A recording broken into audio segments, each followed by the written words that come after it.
সত্যেন্দ্ৰনাথ কৃষ্ণদাস আজি মহাপুৰুষ শ্ৰীমন্ত শংকৰ গুৰুজনৰ 577 সংখ্যক আবিৰ্ভাৱ মহোৎসৱ আৰু আবিৰ্ভাৱ মহোৎসৱৰ এই পবিত্ৰ ক্ষণত ডিমাকুচি আছু শাখা আৰু জুবিন অনুৰাগী ডিমাকুচি শাখাৰ তৰফৰ পৰা শ্ৰীমন্ত শংকৰদেৱ পত্ৰ বৰঙাজুলিত জুবিন গাৰ্গে ভাল পোৱা গছ নাহৰ গছ এই নাহৰ গছ পুলি তেওঁলোকে আজি খুব আন্তৰিকতাৰে ৰোপণ কৰিবলৈ আহিছে।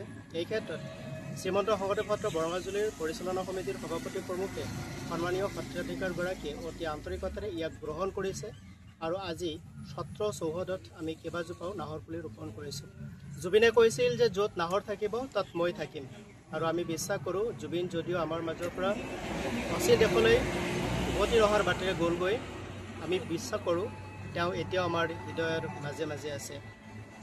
আজিও জুবিনৰ গীতৰ মাজত জীয়াই আছে, সৃষ্টিৰ মাজত জীয়াই আছে, কৰ্মৰ মাজত জীয়াই আছে, আদৰ্শৰ মাজত জীয়াই আছে, তেখেতে দেখুৱাই যোৱা আদৰ্শৰ মাজত জীয়াই আছে আৰু জুবিন এনেদৰে জীয়াই থাকিব, এনেদৰে জীয়াই ৰাখিব সমগ্ৰ অসমবাসী তথা বিশেষকৈ জুবিন অনুৰাগী যুৱ প্ৰজন্মৰ হাৰ্টথ্ৰব যুৱ প্ৰজন্মসকলে আজিৰ এই পবিত্ৰ প্ৰাকৰণত মহাপুৰুষ শ্ৰীমন্ত শংকৰ গুৰুজনাৰ আবিৰ্ভাৱ মহোৎসৱৰ এই পবিত্ৰ দিনটোত শ্ৰীমন্ত শংকৰদেৱ বৰঙাজুলি সত্ৰৰ ফালৰ পৰা আমি সকলোৱে তেখেতসকলক ধন্যবাদ আৰু আশীৰ্বাদ প্ৰদান কৰিছোঁ।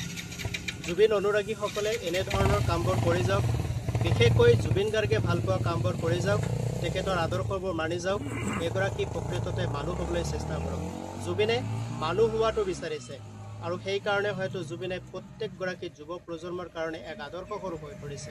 জুবিনৰ মৃত্যুত আমি কি নেদেখিলোঁ সেয়া হয়তো কোনেও কৈ শেষ কৰিব নোৱাৰিব। ইমান কিবা দেখিলোঁ যাৰ হয়তো লেখ নাই।